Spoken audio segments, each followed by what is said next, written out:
Hello friends, இனி நம்ம இந்த வீடியோவில் எதை பற்றி பார்க்க போகிறோம்னா டிவிஎஸோட ஆட்டோவோட சவுண்டு வந்து பார்த்திங்கன்னா வேறு மாதிரி கம்பெனியில் வர சவுண்டு இல்லாமல் வேறு மாதிரி சவுண்டு வருது. ரெண்டாவது வந்து பார்த்திங்கன்னா வண்டி பிக்கப் வந்து பார்த்திங்கன்னா ஒரு 30-40 வரைக்கும் ஸ்லோவாக போனால் போது சடனாக ஆக்சிடென்ட் தான் வண்டி அடையுது. இது என்ன பிரச்சனைன்றது தான் இப்போ நம்ம பார்க்க போகிறோம். இது எதனால் இந்த பிரச்சனை ஏற்படுதுன்றதை பார்க்க போகிறோம். வாங்க வீடியோக்குள்ளே போகலாம். நான் வண்டி ஸ்டார்ட் பண்ணுங்கள். சவுண்டு கேட்டிங்கனாலே தெரியும் பாருங்கள், எப்படி கேட்குது பாருங்கள் சவுண்டு. லைட்டாக கொடுங்க, ஆக்சிலேட்டரு ஃபுல்லாக கொடுங்க. ஆஃப் பண்ணிக்கங்க.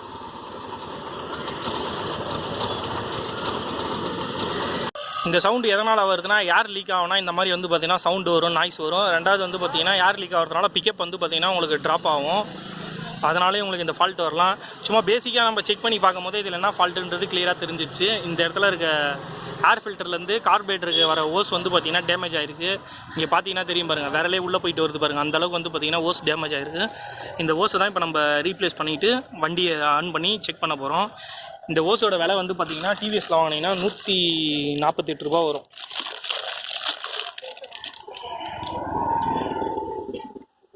ஃபோர் ஸ்ட்ரோக் வண்டி இதுன்னு கேட்கணும். எந்த வண்டிக்கு போயிருக்கோ அந்த வண்டிக்கு ஏற்ற மாதிரி நீங்கள் கேட்டு வாங்கிக்கணும். ஃபோர் ஸ்ட்ரோக்கு இது பேர் வந்து பார்த்தீங்கன்னா டியூப் அவுட்லெட் சிஎன்ஜின்னு போட்டிருக்காங்க. ஆனால் இதை பிரிங்கன்னா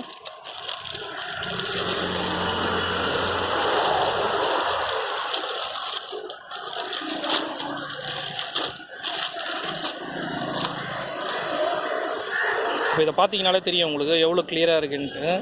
இந்த ரப்பர் வந்து பார்த்தீங்கன்னா எப்படி இருக்குன்றது பார்த்தீங்கனாலே தெரியும். அதில் பழைசில் ரொம்ப டேமேஜ் ஆகிருக்கு. அதை நான் எடுத்துகிட்டு காட்டுறேன்.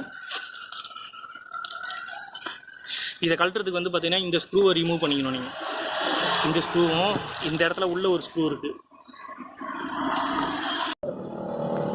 உள்ள ஒரு ஸ்க்ரூ இருக்குது பாருங்கள். அந்த ஸ்க்ரூவை கழட்டி மாட்டணும். இதை மாட்டினாலே அந்த ஓஸ் வெளில வந்துடும். நம்ம அதை கழட்ட போகிறோம்.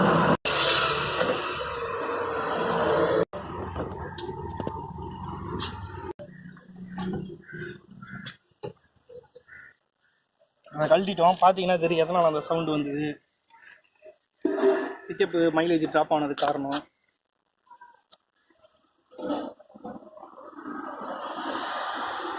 இந்த கிளாம்பை கழட்டி வச்சுக்கோங்க. இந்த ஸ்க்ரூவையும் கழட்டிக்கங்க. அப்படியே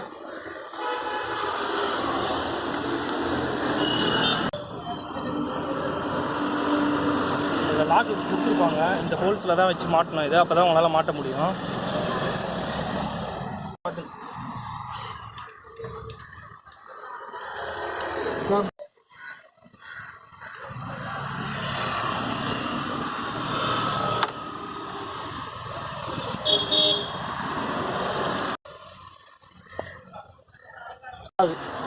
இப்போ நம்ம இந்த ஓஸை மாட்டிட்டோம், கனெக்ட் பண்ணிட்டோம். இப்போ வண்டி ஸ்டார்ட் பண்ணி சவுண்ட் எப்படி இருக்குதுன்றதை பார்ப்போம் பாருங்க. வண்டி ஸ்டார்ட் பண்ணுங்க.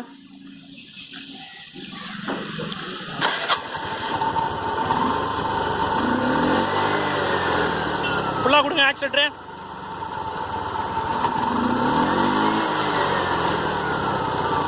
நல்லா கொடுங்க. ஆஃப் பண்ணுறேங்க.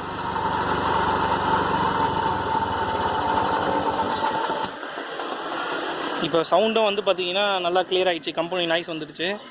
வண்டி வந்து பார்த்திங்கன்னா ஓட்டி பார்த்ததில் பிக்கப்பும் நல்லா தான் இருக்குது. அதனால் என்ன ஃபால்ட்டுன்றதை நீங்கள் பேசிக்காக வந்து பார்த்திங்கன்னா வண்டிக்குள்ளே வந்து பார்த்தீங்கனாலே தெரிஞ்சிடும் உங்களுக்கு சவுண்டு. ஏன் வண்டி பிக்கப் போகலன்னா ஃபஸ்ட்டு வந்து பார்த்திங்கன்னா ஐட்லிங் பிரச்சனை இருக்கும், கேஸ் டியூனிங். ரெண்டாவது வந்து பார்த்தீங்கன்னா எல்லாமே கரெக்டாக இருந்து போகலன்னா ரன்னிங்கில் டப்புன்னு அடிக்குது. அந்த மாதிரினா இந்த மாதிரி ஓசி இந்த மாதிரி ஏதாவது கிழிஞ்சிருக்கும், இந்த மாதிரி டேமேஜ் ஆகிருக்கும். இதை பார்த்து கிளியர் பண்ணிட்டீங்கனால முடிஞ்சிச்சு. ஏன் இதை சொல்கிறேன்னா, சில பேர் ஒன்றுமே இருக்காது, சின்ன ஃபால்ட்டுக்கோசம் வந்து பார்த்தீங்கன்னா எனக்கு வண்டியே சரியில்லை, வண்டியே போயிடுச்சு, நான் வண்டி விற்றுணும், வேறு வண்டி வாங்கணும், எங்கே கொடுத்தாலும் ரெடி பண்ண முடியல அப்படின்றதுக்கு வந்து பார்த்திங்கன்னா இது ஒரு பெரிய ஃபால்ட்டாக சொல்லுவாங்க. நம்ம தான் டைம் வந்து மெக்கானிக்கலுக்கு வந்து பார்த்திங்கன்னா அவங்களோட லாபத்தை மற்ற விஷயத்தை பார்த்து தான் வேலை செய்வாங்க. நம்ம தான் நமக்கு தேவையான விஷயத்தை வண்டி ஓட்ட தெரிஞ்சால் மட்டும் போதாதுன்ட்டு ஒன்று ஒன்றா சும்மா பேசிக்காக பார்த்து கற்றுனால இந்த விஷயம்லாம் தெரிஞ்சுக்கலாம். இந்த வீடியோ பார்த்ததுக்கு ரொம்ப நன்றி. நம்ம சேனலை சப்ஸ்கிரைப் பண்ணாதவங்க சப்ஸ்கிரைப் பண்ணுங்கள், லைக் பண்ணுங்கள், கீழே கமெண்ட் செக்ஷனில் கமெண்ட் பண்ணுங்கள். தேங்க்யூ.